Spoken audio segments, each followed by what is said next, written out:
ಮಹಿಳೆಯರು ಮುಂದೆ ಬರಬೇಕು, ಮಹಿಳೆಯರು ಆಡಳಿತ ನಡೆಸಬೇಕು. ನಿಮ್ಮಂಥವ್ರಿದ್ರೆ ಮಹಿಳೆಯರು ಯಾರು ಮುಂದೆ ಬರೋದಿಲ್ಲ.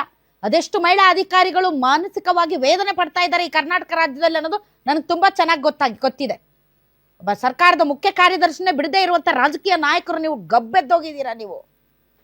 ಆದ್ರೆ ಅಮೃತ ಗೌಡ ಅಂತ ಅಧಿಕಾರಿಗಳು ನಿಮ್ ಸೊಕ್ಕಿಗೆ ಸೊಪ್ಪು ಹಾಕದೆ ಗಟ್ಟಿಯಾಗಿ ನಿಂತು ತನ್ನ ಸಿಬ್ಬಂದಿ ಪರ ವಾದ ಮಾಡಿ ತಿರುಗಿ ನೀವು ಪಶ್ಚಾತ್ತಾಪ ಮಾಡೋ ಹಾಗೆ ಮಾಡಿದಾರಲ್ಲ, ಅದು ನಿಜವಾದ ಕನ್ನಡ ನಾಡಿನ ಹೆಣ್ಮಗಳ ತಾಕತ್ತು.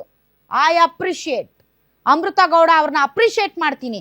ನನ್ಗೆ ಯಾಕೆ ಬೇಕಪ್ಪ ಇವ್ರನ್ನೆಲ್ಲ ಎದುರಾಕೊಳ್ಳೋದು? ಅವರಿಂದ ದೊಡ್ಡ ದೊಡ್ಡ ಲೀಡರ್ಸ್ ಇದ್ದಾರೆ, ನಾಳೆ ನನ್ನನ್ನು ಎತ್ತಂಗಡಿ ಮಾಡಿಬಿಡ್ತಾರೆ, ನನ್ನನ್ನು ಸರ್ವಿಸ್ ಮಾಡಕ್ಕೆ ಬಿಡೋದಿಲ್ಲ ಅಂತ ಬೆದರದೆ ತನ್ನ ಸಿಬ್ಬಂದಿಗಳ ಪರವಾಗಿ, ತನ್ನ ಪೌರ ಕಾರ್ಮಿಕರ ಪರವಾಗಿ ಗಟ್ಟಿಯಾಗಿ ನಿಂತು ನಿಮ್ಮಂತ ಪುಡಾರಿಗಳನ್ನ ಎದುರಾಕೊಂಡು ಇವತ್ತು ರಾಜ್ಯದಲ್ಲಿ ಗಟ್ಟಿಯಾಗಿ ನಿಮ್ ವಿರುದ್ಧ ಹೋರಾಡ್ತಾ ಇದ್ದಾರಲ್ಲ, ಅವ್ರನ್ನ ಅಪ್ರಿಶಿಯೇಟ್ ಮಾಡ್ತೀನಿ ನಾನು. ಇಂಥ ಹೆಣ್ಮಕ್ಳು ಬೇಕು,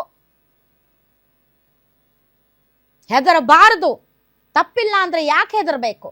ಕಾನೂನಿನ ಪ್ರಕಾರ ನಡೆದುಕೊಳ್ಳುವ ಸಂದರ್ಭದಲ್ಲಿ ಈ ಸಂವಿಧಾನ ನಮಗೆ ಎಲ್ಲಾ ರೀತಿಯಂತ ಹಕ್ಕು ಅಧಿಕಾರಿಗಳನ್ನ ಕೊಟ್ಟಿದೆ. ಯಾರೋ ತಲೆಕೆಟ್ಟ ರಾಜಕಾರಣಿ ಏನೇನೋ ಮಾತಾಡ್ತಾನೆ ಅಂತ ನೈತಿಕವಾಗಿ ಸೋತು ಮನೆಯಲ್ಲಿ ಕುತ್ಕೊಳ್ದೆ ಅದರ ವಿರುದ್ಧ ಹೋರಾಡುವಂತ ಕೆಚ್ಚದೆ ಪ್ರದರ್ಶನ ಮಾಡಿದಂತ ಅಮೃತ ಗೌಡ ಪರವಾಗಿ ಇಡೀ ರಾಜ್ಯದ ಜನ ಒಂದಾಗಬೇಕು. ಇಡೀ ರಾಜ್ಯದ ಜನ ಆಕೆಯ ಪರವಾಗಿ ಹೋರಾಡಬೇಕು.